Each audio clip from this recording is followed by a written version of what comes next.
মা দুধের গ্লাসটা হাতে নিয়ে পিছনে পিছনে ছুটতে ছুটতে দরজার সামনে পৌঁছাল। লক্ষ্মীমা আমার, এতটুকু তো অন্তত খেয়ে যা।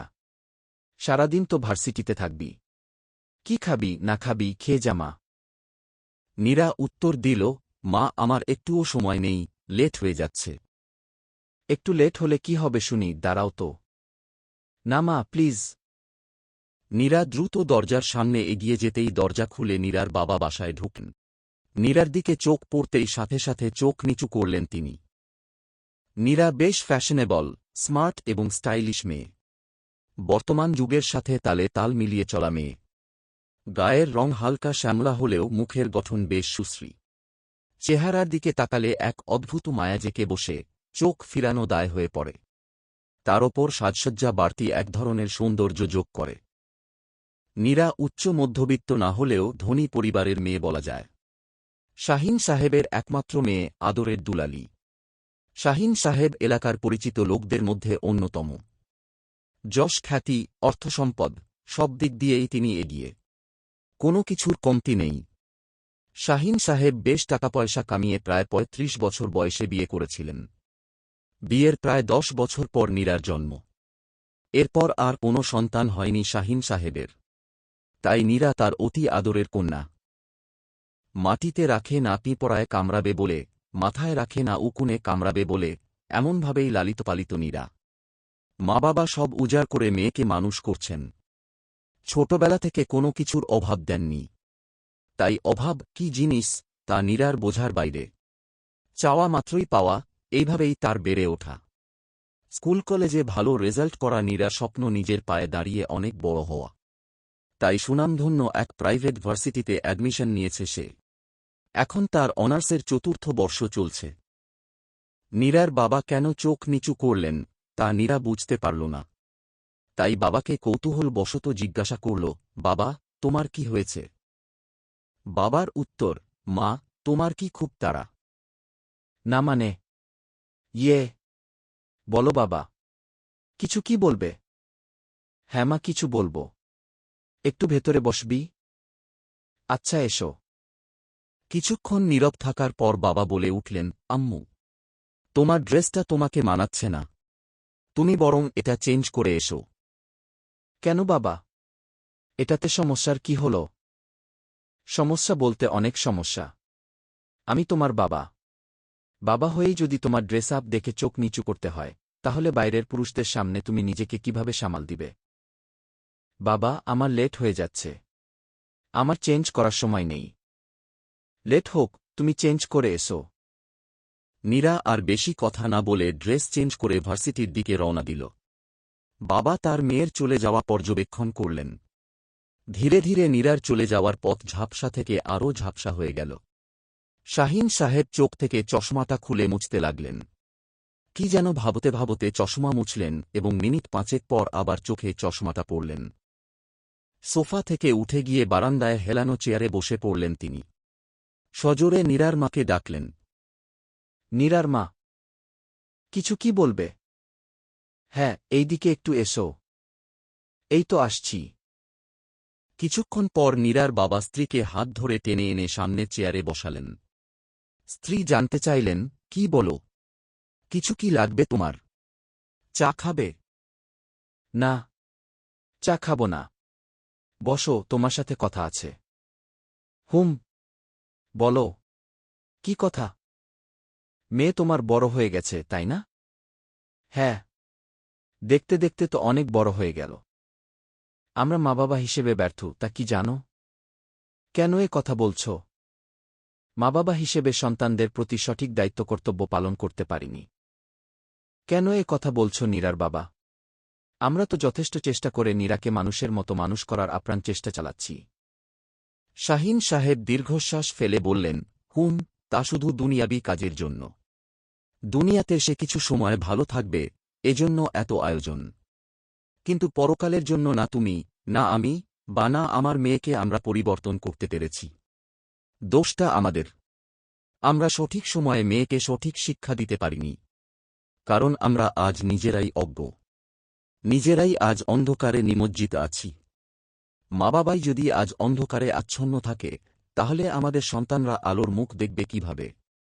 নীরার মা, সত্যি করে একটা কথা বলবে? হুম, বলো। তুমি মা হয়ে কখনো কি তোমার মেয়েকে এই উগ্রভাবে চলতে বাধা দিয়েছ?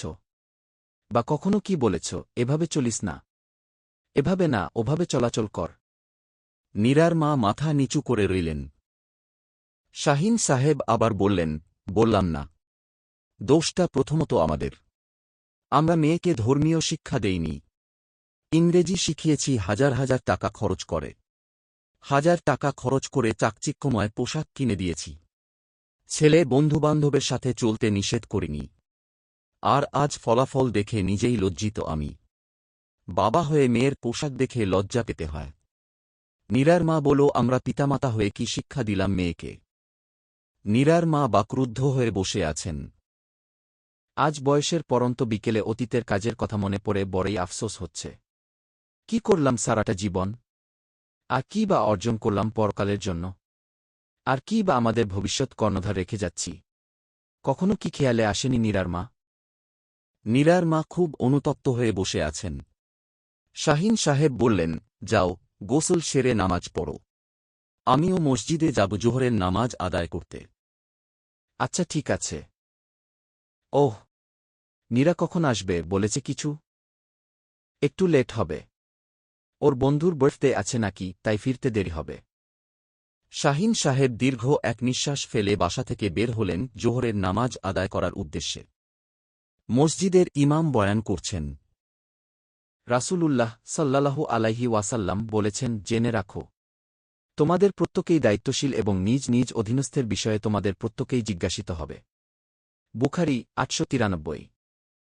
পুরুষ তার পরিবারের উপর দায়িত্বশীল, অতএব সে তার দায়িত্বশীলতার ব্যাপারে জিজ্ঞাসিত হবে। বুখারী ৮৯৩। তারপর ইমাম সাহেব দায়ুস ব্যক্তির সংজ্ঞা দিলেন। ওই ব্যক্তিকে দায়ুস বলা হয় যে তার পরিবারের অশ্লীলতা ও কুকর্মকে মেনে নেয়। মুসনাদে আহমাদ, নাসাই।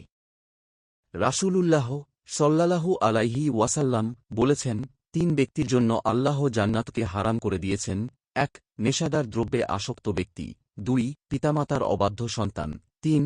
দায়ুস। মুসনাদে আহমদ ৫৮৩৯।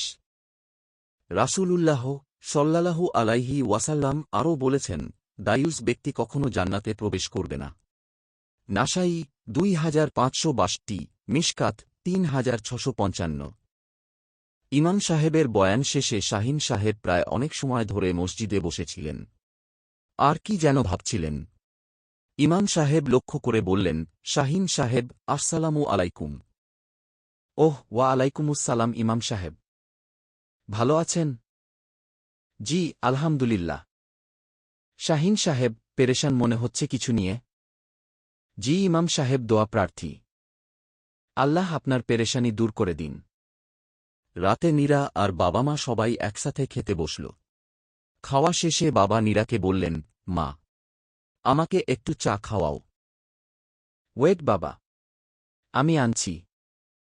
মিনিট ১০ পর নীরা বাবার জন্য চা বানিয়ে আনল। এই নাও বাবা চা। শাহিন সাহেব হাতে চা নিয়ে এক চুমুক দিলেন। সাথে সাথে মুখ ৯০ ডিগ্রি এঙ্গেলে বেঁকে গেল। চায়ের কাপটা হাতে নিয়েই নীরাকে বললেন, মামুনি আমার, তুমি কি এইভাবে স্বামীকে চা বানিয়ে খাওয়াবে? তোমার শ্বশুরমশাই যদি তোমার হাতে চা খেতে চায়, তাহলেও কি এভাবে চা বানিয়ে খাওয়াবে? কেন বাবা, চা কি ভালো হয়নি? সত্য বলবো নাকি মিথ্যা? সত্যটাই বলো। চা বানানো শিখতে হবে মা আমার। না হলে শ্বশুরবাড়ির লোকেরা কি বলবে, যে মেয়ে একটু চাও বানাতে পারে না? নীরা কিছুটা বিরক্ত হয়ে বলল, শ্বশুরবাড়িতে কি দাসীবাঁদিগিরি করব আমি? আমি কি কাজের বুয়া যে শ্বশুরবাড়িতে সবার মন মতো রান্নাবান্না করব, ঘরের কাজ করব? নো ওয়ে বাবা, আমি কারও দাসী হতে চাই না। আমি পড়াশোনা করছি। তারপর আমি জব করব, নিজের পায়ে দাঁড়াব। সবাই আমাকে বাহবা দিবে।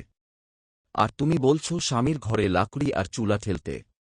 চা খাওয়ার ইচ্ছা হলে কাজের বুয়া থাকবে ৪-৫টা।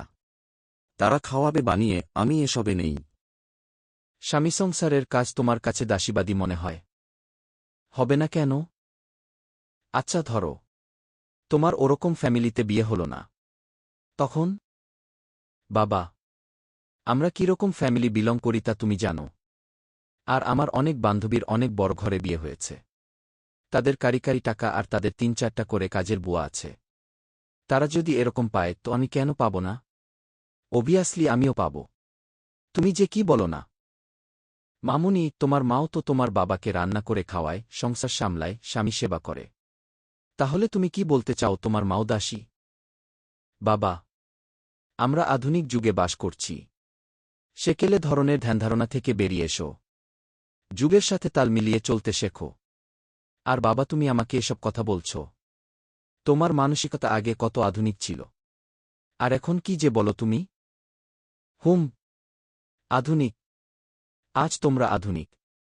আধুনিকতার ছোঁয়ায় আজ মেয়েরা হয়েছে বেপর্দা, বেহায়া, মুক্তমনা আর স্বামীর অবাধ্য। কিন্তু দোষ তো শুধু তোমাদের না, আমাদের মতন কিছু মা বাবারও। কারণ এই আমরা মা বাবা শুধু সন্তানকে জন্মই দিয়েছি, কিন্তু ধর্মীয় শিক্ষা, নৈতিক শিক্ষা, মনুষ্যত্বের শিক্ষা দিতে পারিনি। চরম ব্যর্থতা আমাদের। নীরা উঠে দাঁড়িয়ে বলল, বাবা, হয়েছে তোমার কথা। আমি যাচ্ছি শুতে। নীরা উঠে চলে গেল তার শোয়ার ঘরে। শাহিন সাহেবের নিঃশ্বাস দীর্ঘ থেকে দীর্ঘতর হয়ে উঠল। রাত নির্ঘুম কেটে যায়। ভাবনায় বিভোর শাহিন সাহেব। এত এত টাকা, সম্পদ, সুনাম আমার। আমি এগুলা দিয়ে কি করব? সারাটা জীবন এসব মেকি জিনিসের পেছনে বহু সময় ব্যয় করেছি। সবই পেয়েছি, কিন্তু আমার ওরসজাত কন্যাকে দিন শিক্ষা দিতে পারিনি। ফলশ্রুতিতে মেয়ের মুখে আজ এসব কথা শুনতে হল। আমি দুনিয়াতে কি রোজগার করলাম, যার ফলাফল আজ পেলাম? নিজের কলিজার টুকরাকে এত ভালোবাসা দিলাম, কিন্তু আলোর পথ দেখাতে পারলাম না। দেখাবই বা কিভাবে? নিজেরাই তো অন্ধকারের পথিক। পথ চলার দিক নির্দেশনা দিব কিভাবে? ভাবতে ভাবতে কখন যে ঘুমের কোলে ঢলে পড়লেন শাহিন সাহেব, তা ঠাহর করতে পারলেন না। ফজরের নামাজের আগেই জেগে গেলেন। কিছুর প্রতি মনটা অনেক টানছে। অনেক ইচ্ছে করছে কিছু করতে। না, আর সময় নষ্ট না। এখনই যেতে হবে। এখনই যেতে হবে রাব্বুল আলামিনের কাছে। তার নিকট হাজিরা দিয়ে নিজের কথা ব্যক্ত করার সময় এখনই। অজু করে শাহিন সাহেব তাহাজ্জুদে দাঁড়িয়ে গেলেন।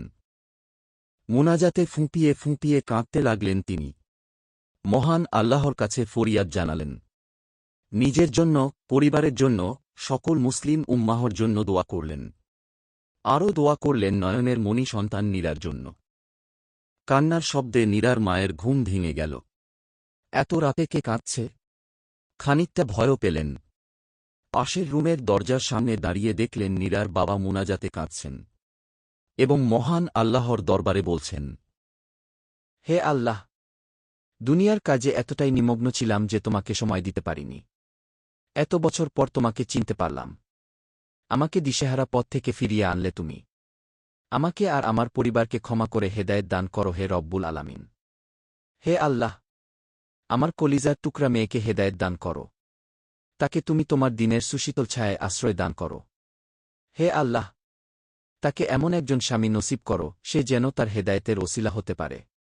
আল্লাহ, আমাদের ক্ষমা করো। নীরার মা শাহিন সাহেবের মোনাজাতের বাক্যগুলি শুনছিলেন। না, ওনাকে বিরক্ত না করি। কাঁদতে দেই। কাঁদুক উনি। মনের ব্যথা, কষ্ট কিছুটা হলেও হালকা হবে। নীরার মা চলে গেলেন ফজরের নামাজের প্রস্তুতি নিতে। শাহিন সাহেব তাহাজ্জুদ নামাজ শেষ করে মসজিদের উদ্দেশ্যে যাবেন ফজরের সালাত আদায় করতে। যাওয়ার সময় নীরার রুমটা চোখে পড়ল। দরজা একটু খুলে দেখলেন নীরা ঘুমাচ্ছে আরামে। শাহিন সাহেব নীরার পা ধরে একটা ঝাঁকুনি দিলেন। ঘুমের ঘোরে নীরা এপাশ ওপাশ করতে লাগল। নীরা মা, নীরা। ঘুমন্ত চোখে নীরার উত্তর, কি বাবা? ফজরের আজান হয়েছে, সালাতের সময় হয়েছে, উঠে পড়ো। কাল ভার্সিটি আছে বাবা। ঘুমাতে দাও। তুমি নামাজ পড়ো। এই বলে কানের ওপর একটা বালিশ চেপে আবার ঘুমিয়ে পড়ল নীরা। শাহিন সাহেবের মন বিষণ্ণতায় ছেয়ে গেল। হ্যাঁ, এমনটাই হওয়ার কথা। কারণ ছোটবেলা থেকে তো তাকে কখনো নামাজের জন্য তাগিদ দেওয়া হয়নি। ফজরের নামাজের জন্য মেয়েকে না জাগিয়ে সকালে স্কুল আছে এজন্য আরামে ঘুমানোর কথা বলা হয়েছিল। আর আজ এত তাড়াতাড়ি সেই অভ্যাস কি বদলাবে? শাহিন সাহেব মসজিদে গেলেন। মসজিদ থেকে ফেরার পথে নীরার মায়ের ডাক। নীরার বাবা। হুম। কিছু কি বলবে? হ্যাঁ। কি বলো? নীরার জন্য একটা প্রস্তাব এসেছে। হুম। ছেলে ডাক্তার, ঢাকায় নিজস্ব বাড়ি আছে, ছেলেও নাকি ভালো। আচ্ছা। ছেলে কি নামাজি? দিনদার? আমি তো তা জানি না। চিন্তা করো না নীরার মা। তোমার মেয়ের জন্য শুধু দোয়া করো। মা বাবার দোয়া আল্লাহ কবুল করবেন। আমি নীরার জন্য ভালো পাত্র খুঁজব। শুধু আল্লাহর কাছে দোয়া করো। নীরার মায়ের সেই রাতের কথা মনে পড়ল। নীরার বাবা তার মুনাজাতে মেয়ের জন্য কি দোয়া করেছিলেন। নীরার মা। হ্যাঁ বলো। নীরার জন্য একটা বোরখা কিনে এনেছি। ওকে দিও আর পড়তে বলো। আচ্ছা। তোমার জন্যও একটা এনেছি। আজ থেকে ঘরের বাহিরে এক কদমও যদি যাও তো বোরখা পরে বের হবে। তুমি যা বলো তাই হবে। হ্যাঁ। কিন্তু মনে রেখো সব কিছু হবে আল্লাহর সন্তুষ্টির জন্য। চশমাটা খুলে পাশে রাখলেন শাহিন সাহেব।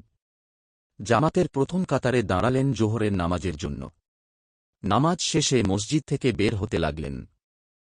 মসজিদের গেইটে আসার সাথে সাথে পিছন থেকে কে যেন ডেকে উঠল।